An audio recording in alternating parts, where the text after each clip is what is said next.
filthy black kid, get away from my car! The white valet shoves 9-year-old Brianna Wilson so hard she crashes into the curb. Her envelope, her mother's last hope, lands in a puddle, ink bleeding into dirty water. You people think you can touch a $300,000 car? Go back to the welfare office where you belong. Inside Whitmore Tower, CEO Jonathan Whitmore settles into his Bentley's leather seat. The door shuts with a whisper. Silence. Privacy. Control. He's scrolling through emails when a shadow falls across his tinted window. A black child stands outside in the rain, trembling, soaked clothes, worn shoes. She presses the ruined envelope against his bulletproof glass, her small hand shaking. Their eyes meet through the barrier. She mouths something, one word he can't hear but can read on her desperate lips. His hand freezes on his phone. What happens next will expose a conspiracy that stole millions from 87 families. It starts with one impossible choice. The word she mouths is simple: help. Jonathan Whitmore stares at the child through bulletproof glass. Rain streams down her face, or maybe tears, he can't tell. The envelope in her hand is dissolving. He should tell his driver to go. He's late. The fundraiser starts in 40 minutes. But something about her eyes... His finger moves to the intercom button. Marcus, lower my window, just a crack. Sir, I don't think... Do it. The glass slides down 2 inches. Cold November air rushes in, the smell of rain and exhaust. The girl's voice is small but steady. Sir, they rejected my mom's grant application from your company, the Second Chance Initiative, but she qualified. I checked. Someone changed the dates. Jonathan's throat tightens. What's your name? Brianna Wilson, and I need you to read this, please. She pushes the soggy envelope through the gap. He takes it. Jonathan tells his driver to wait. He could open this envelope later. He could have his assistant handle it Monday morning. He could do a dozen things that don't involve sitting in a Bentley reading a rejected grant application while a 9-year-old girl stands in the rain. But he opens it anyway. The paper is wet, but he can still read it. Emily Wilson, age 37, former kindergarten teacher, Army veteran, medical discharge due to multiple sclerosis. Applied for housing assistance through Whitmore Industries' Second Chance Initiative, a program Jonathan personally launched 2 years ago with great fanfare and a press conference. Status, denied. Reason, incomplete application, submission date missed deadline. But there's something wrong. The date stamp looks off. The ink is slightly different. Someone wrote over the original date.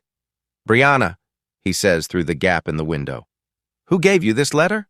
A lady at your office? 10th floor? She was wearing a watch like yours? Brianna's voice doesn't waver. She said the fund ran out of money. But that doesn't make sense because I saw the article last month that said the program still had $2 million. Jonathan blinks. This child reads budget reports? How old are you? 9.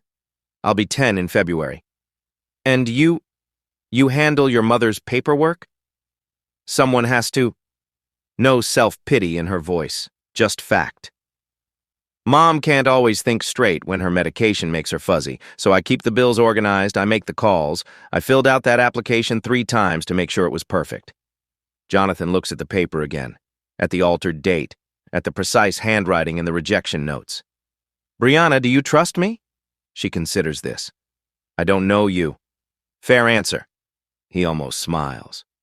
But I'm going to do something that might seem strange. I'm going to drive you home. I want to talk to your mother. And I want to see this application for myself, the original one you submitted. You're not going to call the police on me for bothering you? His chest tightens. No, I'm not. Okay. She steps back from the car.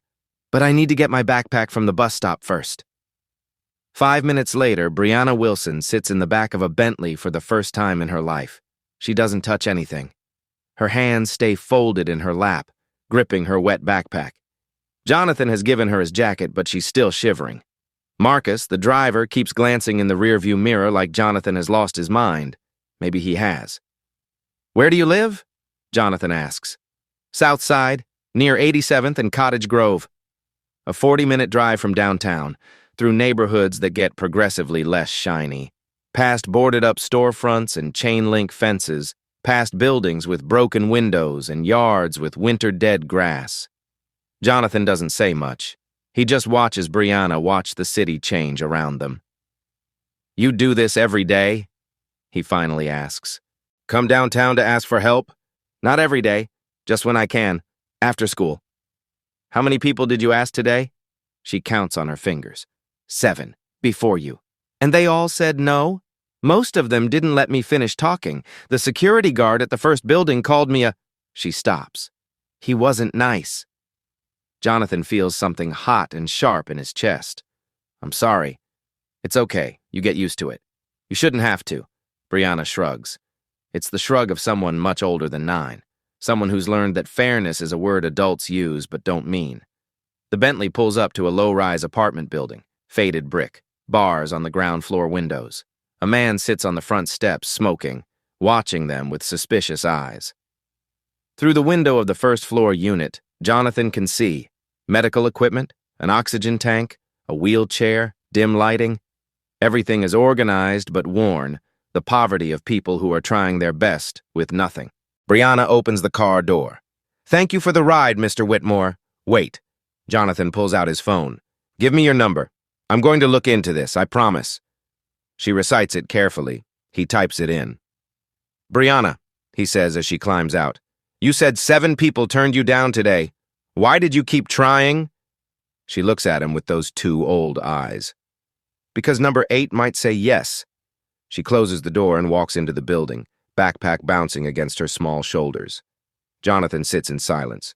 Then he texts his assistant Rachel. Pull every second chance initiative file from the past 6 months, especially rejections. I want them on my desk tonight. Marcus catches his eye in the mirror. Sir, the fundraiser, cancel it. Sir, cancel it. We have work to do. 6:15 a.m. The next morning. Brianna's alarm doesn't make sound anymore. The speaker broke 2 months ago, but the vibration is enough. She opens her eyes in the gray pre-dawn light filtering through thin curtains. The apartment is cold. The heat doesn't come on until 7. She slides out from under 2 blankets and a coat, her breath visible in the air. Her feet find her sneakers. She sleeps in socks because the floor is always freezing. First, check on Mom. She tiptoes to the other room. Emily Wilson is asleep, her breathing steady. The oxygen machine hums quietly in the corner. Brianna checks the settings, still good for another 4 hours, then checks the medication chart on the wall. 8 a.m. prednisone, 10 a.m. baclofen, noon, gabapentin. She's been managing this schedule since she was 7. In the kitchen, Brianna opens the fridge. Half a carton of eggs, bread, milk that expires tomorrow, strawberry jam. She does the math in her head. 3 meals today, 2 tomorrow, then she needs to go to the food pantry again. She makes 2 pieces of toast. Eats 1, wraps the other in a napkin for lunch. Her mother appears in the doorway, leaning heavily on her walker. Baby, you should eat both. I'm not that hungry, Mom, promise. Emily Wilson knows her daughter is lying. But what can she say? That she's sorry, that she wishes things were different. They've had this conversation 100 times. Instead, she lowers herself into the kitchen chair with a soft groan. Did that man really take you home yesterday, the CEO? Yeah. He said he'd look into it. Brianna. Emily's voice cracks. Baby, you can't keep doing this. Going downtown, asking strangers for help. It's not safe, and it's not your job to fix this. Then whose job is it? Emily has no answer. Brianna rinses her plate, checks the time. I gotta go. Miss Rodriguez said if I'm late again, she's calling. She stops. She was going to say calling home, but they both know what that means. Social services. Questions about whether Emily can still care for her daughter, the thing they both fear most. I'll be on time, Brianna says quickly. Love you. She grabs her backpack, still damp from yesterday, and leaves before her mother can argue. Jefferson Elementary, 8:48 a.m. Miss Rodriguez is erasing the board when Brianna slips into the classroom. Not late, but close. Brianna, come here, please. Her heart sinks. But Miss Rodriguez just hands her a brown paper bag. I packed extra lunch today. Thought you might want it. Inside, a sandwich, an apple, juice box, chips. Miss Rodriguez, I can't. Yes, you can, and you will. Her teacher's voice is firm but kind. You're a brilliant kid, Brianna, but you can't learn on an empty stomach. Brianna's throat tightens. She nods, unable to speak. Math class starts. The problem on the board reads, if a family earns $800 per month and rent costs $950, how much do they need to make up the difference? Brianna doesn't raise her hand. She already knows the answer. She lives it every single day, $150 short. That's the number that keeps her mom up at night. That's the number that means choosing between electricity and medicine. That's the number that makes a 9-year-old girl stand in the rain begging strangers for help. 3:30 p.m. after school. Brianna walks 6 blocks to Cornerstone Community Shelter. Not for food, she already ate Miss Rodriguez's sandwich, but for the free legal clinic in the basement. Samuel Brooks is there, a paralegal who volunteers Tuesday and Thursday afternoons. He's young, maybe 30, with kind eyes and a quiet anger at the systems that keep failing people. Brianna, he waves her over. I filed the appeal on your mom's veterans benefits, but I have to tell you, someone really messed with these forms. He spreads the paperwork on the table. See these dates? They've been altered, and not by accident. Someone deliberately changed your submission date to make it look like you missed the deadline. Who would do that? I don't know. But this isn't the first case I've seen like this. There's a pattern. Samuel's jaw tightens. Someone in the system is sabotaging applications, and I think they're getting away with it because people like your mom, veterans, single parents, people struggling, don't have the resources to fight back. How long will the appeal take? 6 to 8 months, maybe longer. Brianna does the math. 6 months. They don't have 6 months. She thanks Samuel and walks home, past Whitmore Tower again. The Bentley isn't there. She wonders if Jonathan Whitmore has already forgotten about her. Most people do. That evening, 42nd floor, Whitmore Tower. Jonathan Whitmore sits at his desk, 2 monitors glowing in the darkness. His assistant Rachel Stevens left an hour ago, but the files she pulled are still here. Stacks of them. 87 rejection letters from the Second Chance Initiative, all from the past 6 months. He opens the first one. Maria Rodriguez, single mother, denied. Incomplete documentation. Second file, James Anderson, veteran, denied. Missed submission deadline. 3rd, 4th, 5th. A pattern emerges like a slow-motion car crash. 60% of applications from veterans or single-parent households rejected. The previous year, 15% rejection rate. Jonathan pulls up the program's charter, the one he signed 2 years ago at that press conference, surrounded by cameras and smiling board members. Full discretion over allocation decisions granted to the VP of Operations and Initiative Committee Chair, Margaret Hartwell. He reaches for his phone, then stops. Margaret has been with him for 12 years, loyal, competent. She built half the systems that keep this company running. But Brianna's words echo in his head. The lady was wearing a watch like yours. Jonathan looks at his Patek Philippe. $40,000. Margaret wears the same model. He gave it to her as a bonus 3 years ago. He dials her extension. Margaret, my office, now. 10 minutes later, she arrives. Perfectly composed in a charcoal suit, her hair in its usual neat bun. She's carrying a tablet. Jonathan? Working late? Sit down.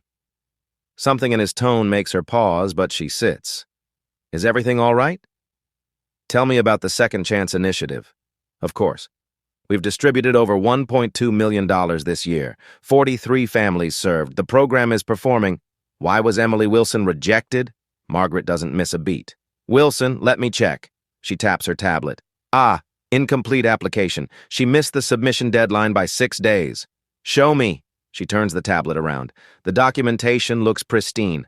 Official, every box checked.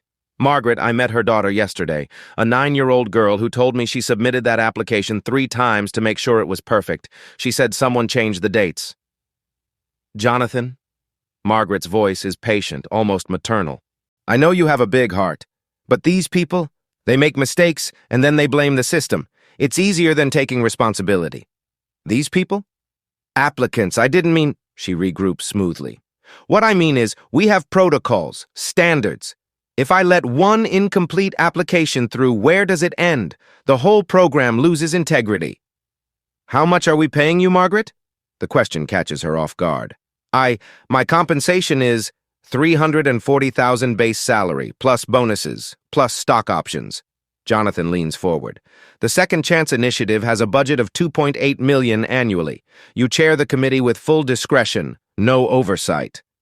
You're the one who signed that charter, Jonathan. I know, that was my mistake.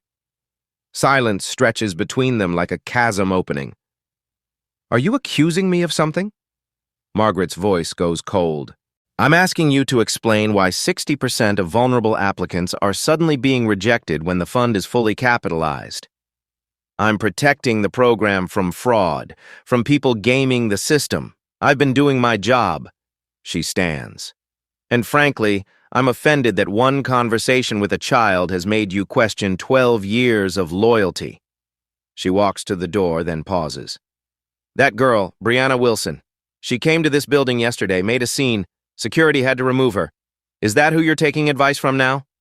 She didn't make a scene. She asked for help. She touched a $300,000 car and harassed our valet. She's 9 years old. She's a problem. Margaret opens the door. Think carefully about this, Jonathan. About what happens if you start investigating your own people based on the word of someone like her. The board won't like it. Your reputation won't survive it. She leaves. Jonathan sits alone in the dark office. Then he picks up his phone and calls an old friend. Thomas, it's Jonathan Whitmore. I need a forensic accountant, and I need you to keep it quiet. 48 hours later. Thomas Anderson, forensic accountant, old college roommate, and the most meticulous human Jonathan has ever met, sits across from him with a laptop and 3 folders. You're not going to like this, Thomas says. Show me. Thomas opens the first folder. The Second Chance Initiative has distributed $1.4 million in the past 18 months, but here's the problem. Those families never received the money. Jonathan's stomach drops. What? The payments are real. They're in the system, but they don't go to the applicants. Thomas pulls up a spreadsheet. They're routed through a consulting firm called Bridgepoint Strategies, LLC, supposedly for program administration and recipient vetting. Who owns Bridgepoint? One employee, Richard Hartwell. The name hits like a fist. Margaret's brother. Correct. The scheme is elegant, actually. Applications get approved on paper. Looks great for your annual reports. Money gets transferred to Bridgepoint for processing. Then it just stops. The applicants get rejection letters citing technicalities. The money disappears into Bridgepoint's accounts. How much? $1.4 million over 18 months. Could be more if this goes back further. Jonathan's hands shake. Margaret has been stealing from families who qualified for help. Not just stealing. She's been systematically targeting the most vulnerable applicants, veterans, single parents, people who don't have resources to fight back, the ones who'll accept a rejection letter and give up. Not all of them gave up. Jonathan thinks of Brianna standing in the rain. Some of them kept trying. Thomas closes the laptop. Jonathan, you can fire her quietly. Avoid the scandal. Move on. And the 87 families? They'd never know what really happened. Jonathan stands, walks to the window. Chicago stretches out below him, 42 floors of distance between this office and the streets where Brianna walks every day. I made a promise, he says quietly, to a 9-year-old girl, that I'd fix this. Fixing it means going public. It means admitting you didn't catch it. The board will destroy you. Then they destroy me. Jonathan turns. Pull the records on every rejected applicant. All 87, we're calling them. Every single one. The next morning, Southside apartment. Brianna opens the door and freezes. Jonathan Whitmore stands in the hallway wearing a suit that probably cost more than 3 months' rent. He's holding an envelope. Not soggy, not ruined. Crisp and white. Hi, Brianna. Mr. Whitmore. She glances behind her. Her mom is in the bathroom. What are you doing here? I came to keep my promise. Emily Wilson appears, leaning on her walker. Her eyes go wide. Oh my God, you're actually Mrs. Wilson, may I come in?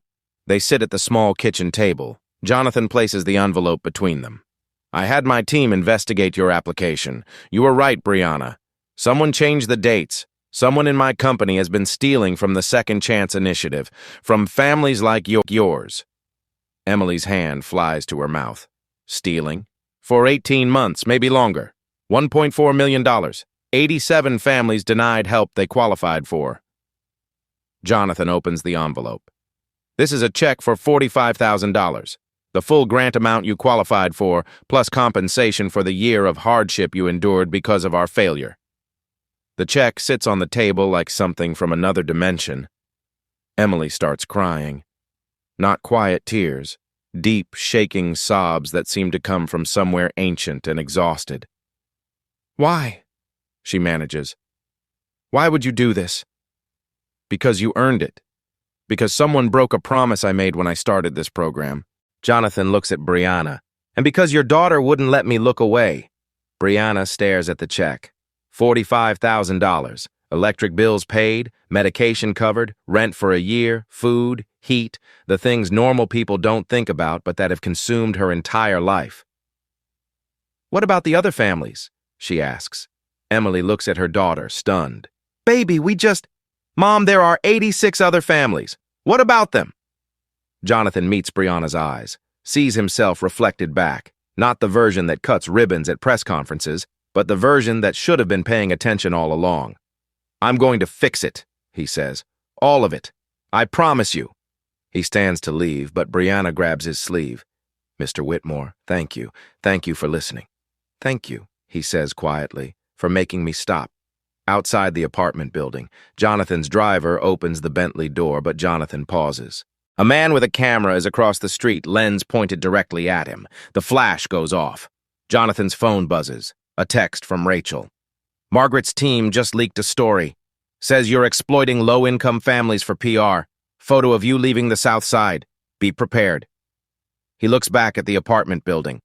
Through the window, he can see Emily holding the check, Brianna standing beside her. "Sir?" the driver prompts. "It's fine," Jonathan says. "Let them write what they want. We have work to do."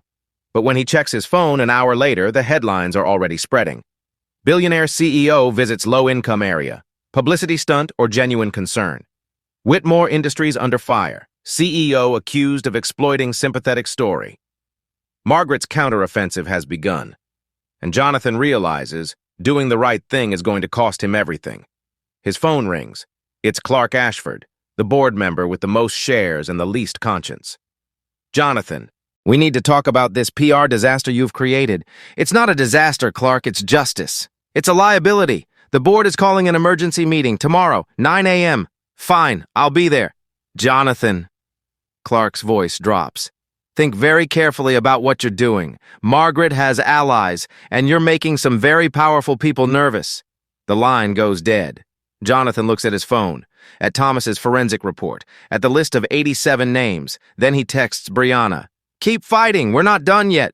3 dots appear. Then, "Thank you for keeping your promise." He closes his eyes. He's about to walk into a war. The board will fight him. Margaret will fight him. The media will crucify him. But for the first time in 20 years, Jonathan Whitmore knows exactly what side he's on. 2 weeks later, Brianna's apartment looks different. Not fancy. Not transformed into something from a magazine, but lighter. There's food in the fridge, real food, not just eggs and bread. The heat is on. Emily's medications are lined up on the counter, all refilled. The overdue bills that used to cover the kitchen table are gone, replaced by a small vase with fresh flowers Emily bought herself because she could. Brianna has new sneakers. She picked them out herself at the store, red high tops with white laces. They don't have holes. They fit. After school, she goes to the art program at the community center. She never had time before. There was always another office to visit, another person to ask, another rejection to absorb. But now, she has 2 hours every Tuesday and Thursday to just be 9. Today, she's drawing. Miss Rodriguez, who volunteers at the center, leans over her shoulder. "That's beautiful, Brianna. What is it?" "It's Mr. Whitmore's car, but I gave it wings." "Why wings?" Brianna thinks about this. "Because it took me somewhere I couldn't get to by myself, like flying." Miss Rodriguez's eyes get shiny, but she just squeezes Brianna's shoulder and moves on. That night, Emily cooks dinner. Not much, just pasta and vegetables, but she cooked it standing up, without needing to rest every 5 minutes. Her MS is better when stress is lower, better when she's not choosing between medicine and rent. They eat together at the table. "Mom," Brianna says, "the library at school needs volunteers. Miss Rodriguez said you could do it. Just a few hours a week." Emily's face lights up. "Really?" "Yeah. She said you could read to the kindergartners, like you used to." For the first time in 2 years, Emily Wilson feels like something other than a burden. Like maybe she has something left to give. "I'd love that," she whispers. Later, Brianna texts Jonathan, "Thank you for keeping your promise." He texts back, "Thank you for stopping me at my car." Brianna tapes her drawing, the Bentley with wings, to the refrigerator. For the first time in her life, she goes to bed not worrying about tomorrow. The boardroom. Next morning.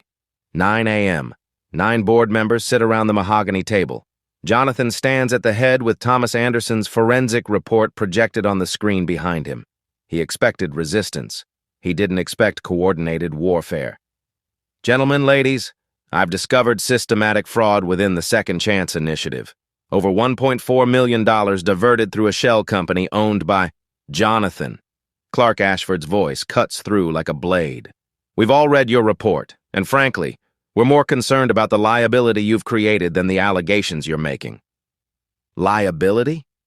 Jonathan's jaw tightens.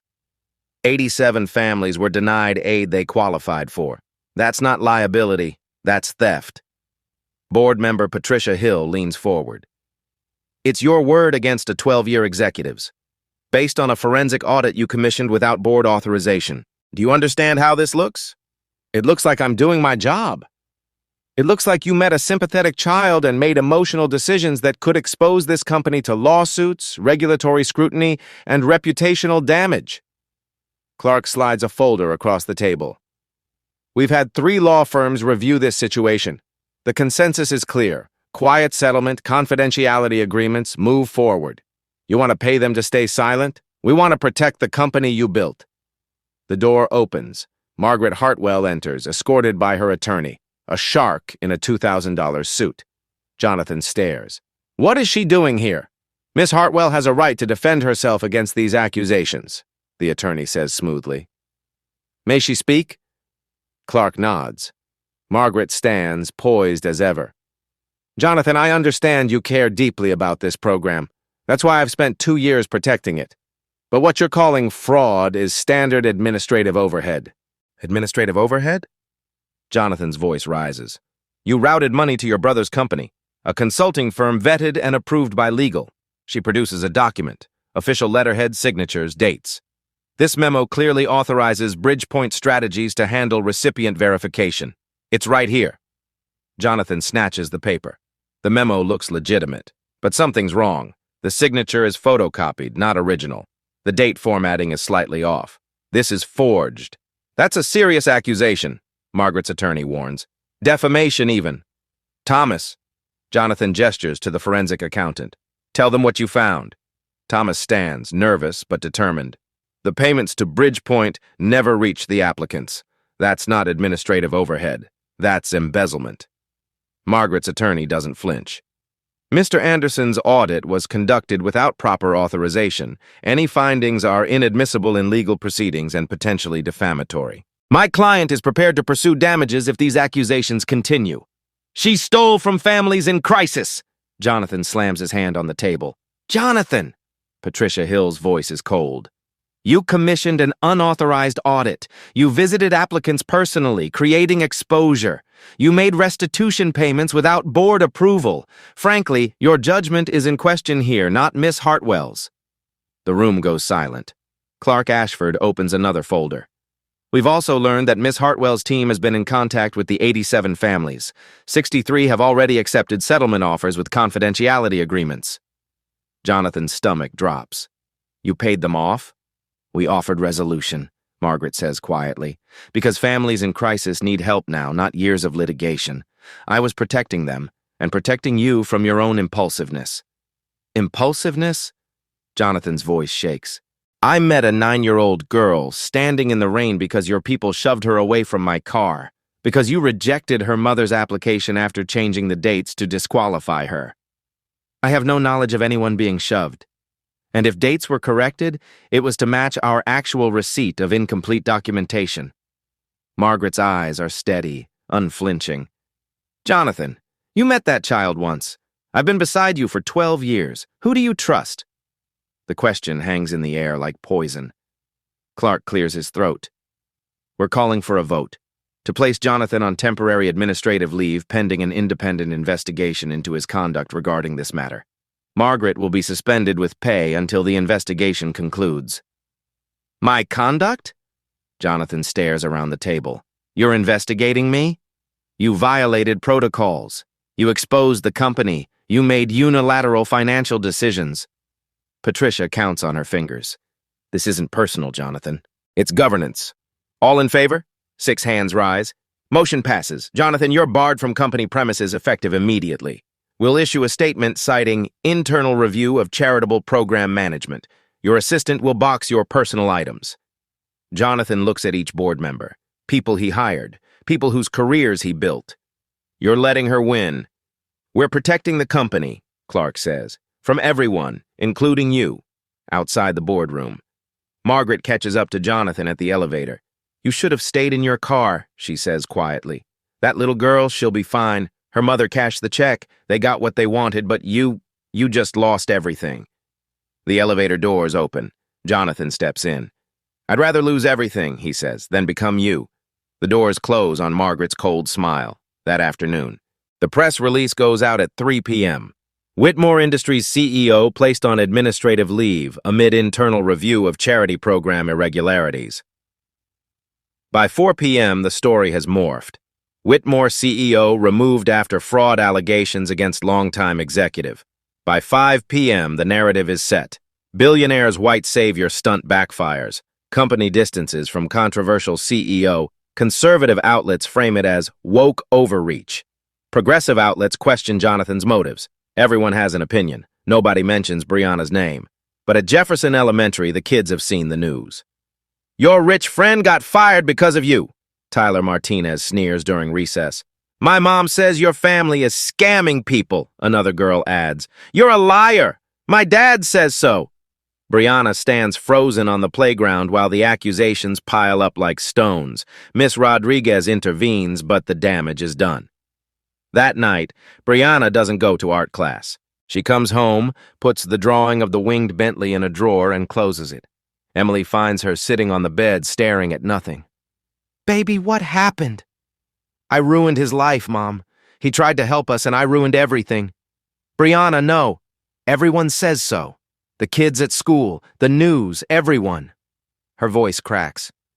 Maybe I should have just stayed quiet. Maybe I should have just given up. Emily pulls her daughter close. Don't you dare. Don't you ever think that asking for help was wrong. But Brianna doesn't believe her. Because right now it feels like the worst mistake she ever made. 3 days later, Jonathan Whitmore sits in a coffee shop on the south side.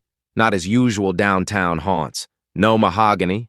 No waiters who know his name, just Formica tables and coffee that costs $2 instead of $12. Across from him, Samuel Brooks, the paralegal from Cornerstone Community Shelter. Mr. Whitmore, I'm going to be honest. When you called, I thought it was a prank.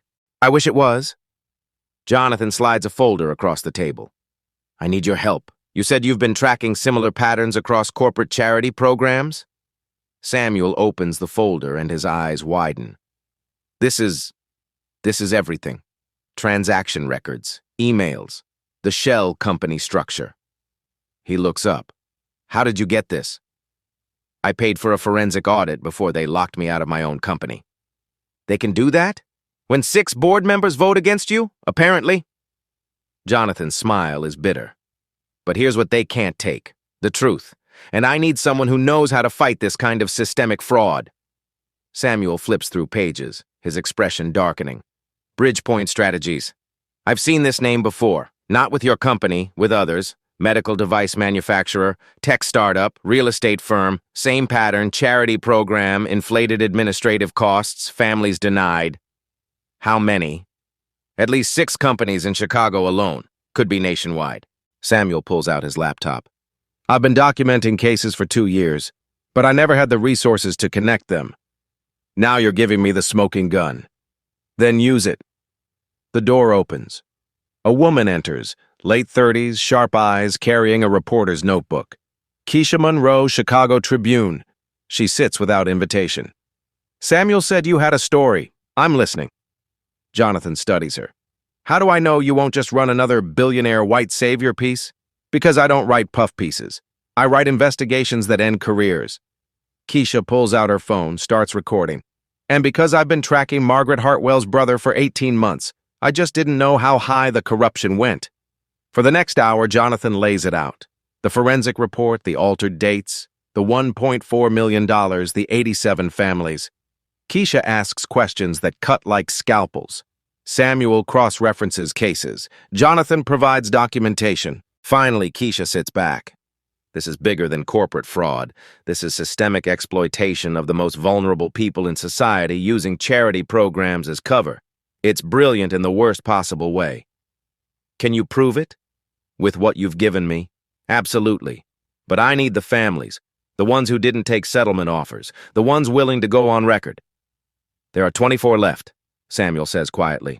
Out of 87, 24 refused Margaret's buyout. 24 people who chose truth over money, Jonathan murmurs. That's who we need. 1 week later, community room at Cornerstone Shelter. 24 families gather, black, white, Latino, Asian, veterans, single parents, formerly incarcerated people trying to rebuild. The only thing they have in common, they all qualified for help, and they were all rejected.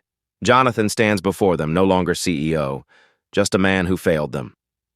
My name is Jonathan Whitmore. I created the Second Chance Initiative to help families like yours, and then I looked away while someone destroyed it. I'm here to say I'm sorry, and I'm here to ask if you'll help me fix it. A man stands, William Hayes, early 40s, Marine Corps tattoo visible on his forearm.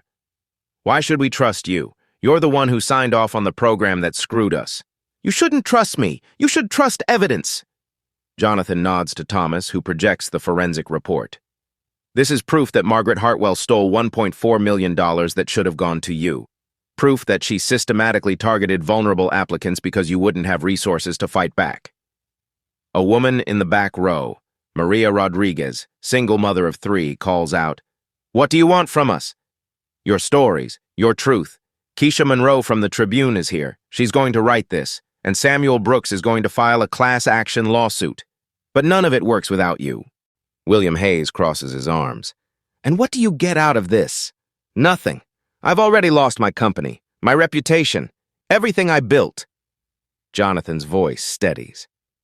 "But I made a promise to a 9-year-old girl that I'd fix this, and I don't break promises to children." Silence. Then Brianna Wilson stands up from the back of the room. Jonathan's breath catches. He didn't know she was here. "Mr. Whitmore came to my house," Brianna says, her voice small but clear. "He gave my mom a check. He didn't have to. Nobody asked him to. He did it because it was right." She looks around the room. "My mom says we should forgive people who make mistakes if they try to fix them. I think he's trying." William Hayes looks at this child, this 9-year-old who somehow ended up at the center of $1 million conspiracy, and something in his face softens. "All right," he says. "I'm in. Let's burn it all down." One by one, the other families agree. 24 people who refuse to be silenced. 24 people who chose justice over settlement money. 24 people who just became Jonathan Whitmore's army. 2 weeks later, the headline drops at 6 a.m.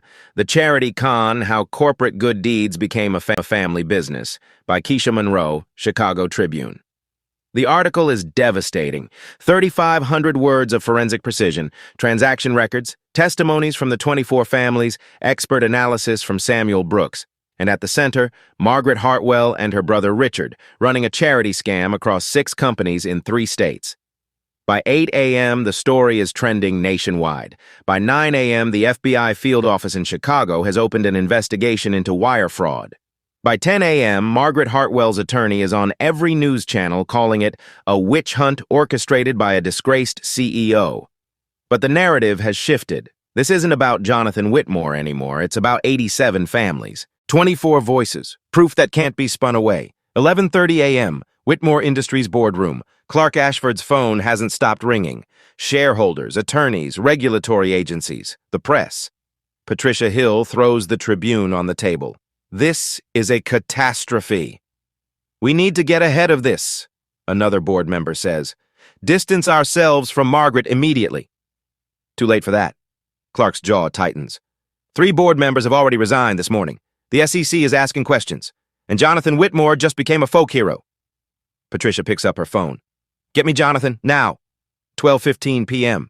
Jonathan's apartment. His phone rings. Unknown number. He almost doesn't answer. Jonathan Whitmore.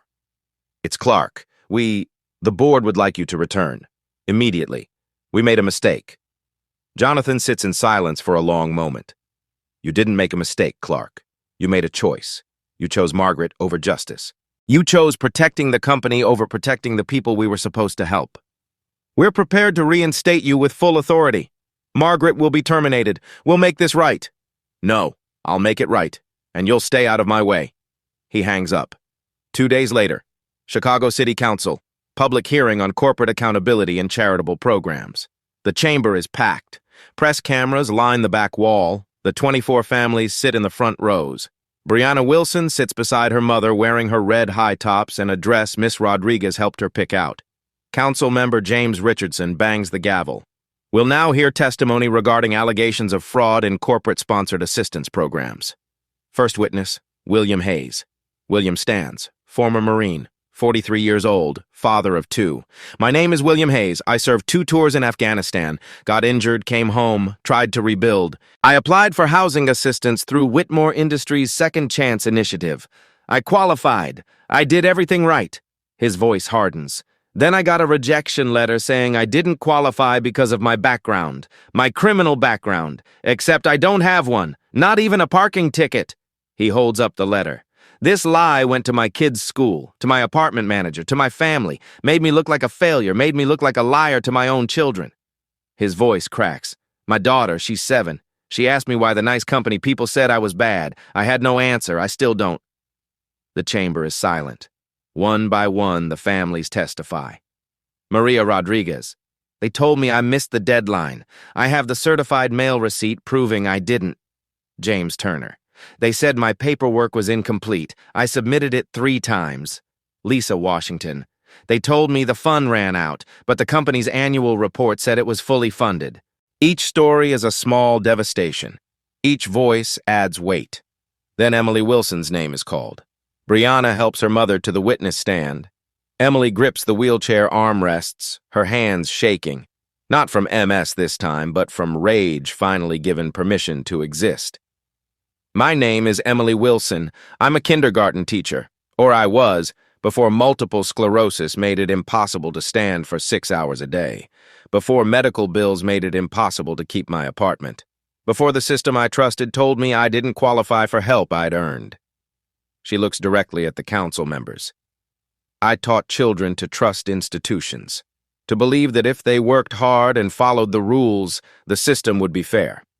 Then institutions taught my daughter not to trust adults, taught her that asking for help makes you a target, taught her that being poor and black means you don't matter. Emily's voice strengthens.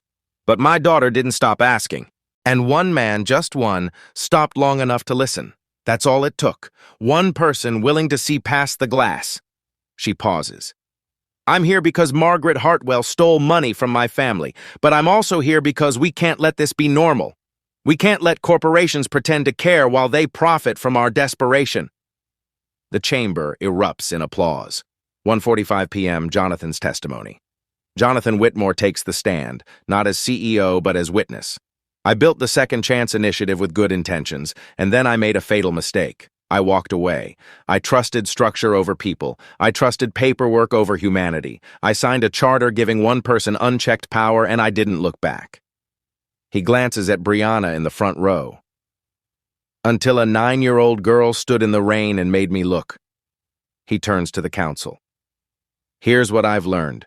Opportunity isn't charity. It's debt we owe. These families didn't need saving. They needed access. They needed the system to work the way we promised it would. And when it didn't, they needed someone with power to care enough to fix it. He pulls out a document. I'm announcing a personal restitution fund of $5 million, separate from company resources, to compensate all 87 families for damages, legal fees, and the year of hardship they endured because I failed in my oversight. Gasps ripple through the chamber. I'm also proposing new legislation requiring independent audits of all corporate charitable programs, public reporting, recipient advisory boards, no more unchecked discretion, no more opportunities for people like Margaret Hartwell to exploit the vulnerable. He sits down. Councilmember Richardson nods slowly. This council will take Mr. Whitmore's proposals under advisement, but first, we have one more witness, Miss Brianna Wilson. Brianna's eyes go wide. She wasn't on the witness list. Emily squeezes her hand. You don't have to, baby. But Brianna stands, walks to the microphone. A 9-year-old girl in red sneakers facing a room full of adults and cameras. My name is Brianna Wilson. I'm 9 years old. I live on the South Side. And I just want to say... She pauses, looks at Jonathan, at her mother, at the 24 families. My mom says forgiveness is important, so I forgive Mr. Whitmore for not watching his program close enough. But I also want companies to know kids are watching. We see when you lie. We see when you pretend to care but really don't. We see everything. Her voice gets stronger. And someday we're going to be the grown-ups, so you better start being honest now. The chamber explodes. Not polite applause, a standing ovation that lasts 3 full minutes. Jonathan wipes his eyes. So does Samuel. So does Keisha. Even some of the council members are crying. 3 days later, FBI field office. Margaret Hartwell and her brother Richard are arrested on federal wire fraud charges. The scheme crossed state lines. The evidence is overwhelming. Richard flips within 48 hours, providing testimony in exchange for a reduced sentence. Margaret's attorney tries to negotiate. The prosecution refuses. Television cameras capture her being led out of Whitmore Tower in handcuffs, the same building where Brianna was shoved away from a car 8 weeks ago. The symmetry is almost poetic. 1 week later, emergency shareholder meeting. Jonathan Whitmore is reinstated as CEO with a unanimous vote, but this time with new conditions. Asterisk quarterly independent audits of all charitable programs, asterisk recipient advisory board with paid positions for program beneficiaries, asterisk community advocates on the board of directors. Samuel Brooks is appointed to the first community advocate seat. Salary, $85,000. Keisha Monroe is hired as Director of Accountability and Transparency. Salary, $140,000. Clark Ashford resigns, Patricia Hill resigns, 2 other board members follow. The company Jonathan built is being rebuilt, this time with the people it's supposed to serve inside the room where decisions are made. 6 months later, spring. Brianna Wilson stands outside Jefferson Elementary in her cap and gown, 5th grade graduation. The sun is warm, the sky is impossibly blue. Her mother sits in the front row of folding chairs wearing a new dress. Not designer, not expensive, but hers, bought with her own money from her new job as a curriculum consultant for veterans education programs, part-time, remote, flexible around her MS. The apartment is different now, not luxurious but stable, rent paid 6 months ahead, medications covered, a small savings account, Emily's first in 7 years. There's art on the walls, plants by the window, a coffee maker that works, normal things that used to be impossible. Brianna gives a short speech to her class, not about trauma or hardship, but about curiosity and courage, about asking questions even when people don't want to answer, about believing that the world can be better if someone is brave enough to demand it. In the back row, Jonathan Whitmore sits beside Rachel Stevens. He's quieter these days, more careful, more present. After the ceremony, Brianna introduces him to Miss Rodriguez. You know, Miss Rodriguez says, she never told anyone she talked to you that day. I only found out from the news. Jonathan smiles. That sounds like her. Miss Rodriguez lowers her voice. What you did, coming back, fighting for those families, my own brother was one of them, James Turner. You gave him his life back. He gave me mine, Jonathan says quietly. Later, in the parking lot, Emily pulls Jonathan aside. I don't know how to thank you. You don't have to. Yes, I do. You didn't just give us money. You gave us dignity. You proved that someone with power could actually care. Her eyes fill. Do you know what that means to people like us? Jonathan thinks about the Bentley, about the moment he almost drove away, about how close he came to being just another person who didn't stop. I'm the one who should be thanking you, and Brianna. She saved me from becoming someone I wouldn't recognize. Emily hugs him, brief, fierce, grateful. That evening, Jonathan exits Whitmore Tower. The Bentley is gone. He drives a Prius now, more practical, less performative. He's walking toward his car when a voice stops him. Excuse me, sir? He turns. A boy, maybe 10, Latino, nervous, holding a crumpled paper. My teacher said you help people. Can you help my abuela? She needs... Jonathan kneels down immediately, eye level, full attention. Tell me about her, he says. The boy's face floods with relief. Behind them, the tower looms, but Jonathan isn't looking at it. He's looking at the child in front of him. He's present. He's listening. He's finally doing what he should have been doing all along. The Prius can wait. The Second Chance Initiative has expanded to 12 cities across the United States, serving over 2,000 families. Margaret Hartwell was sentenced to 7 years in federal prison for wire fraud and conspiracy. Her brother Richard received 4 years. Emily Wilson now trains corporate leaders on authentic community partnership and serves on the recipient advisory board of 3 national charitable programs. Brianna Wilson is a sophomore at the University of Chicago studying public policy. She interns at Whitmore Industries every summer. Jonathan Whitmore retired as CEO in 2024 but remains on the board as Director of Social Impact. He drives a Prius now and answers every email from families seeking help. The 24 families who refuse settlement started a nonprofit called the 24 Project, advocating for corporate charity accountability. Last year, they helped pass legislation in Illinois requiring independent audits of all corporate charitable programs. Samuel Brooks is now a state legislator representing Chicago's South Side. Keisha Monroe won a Pulitzer Prize for investigative reporting. If this story moved you, leave a comment telling us about a time someone stopped to listen when you needed it most. And if you believe in second chances, hit that subscribe button, because everyone deserves to be heard.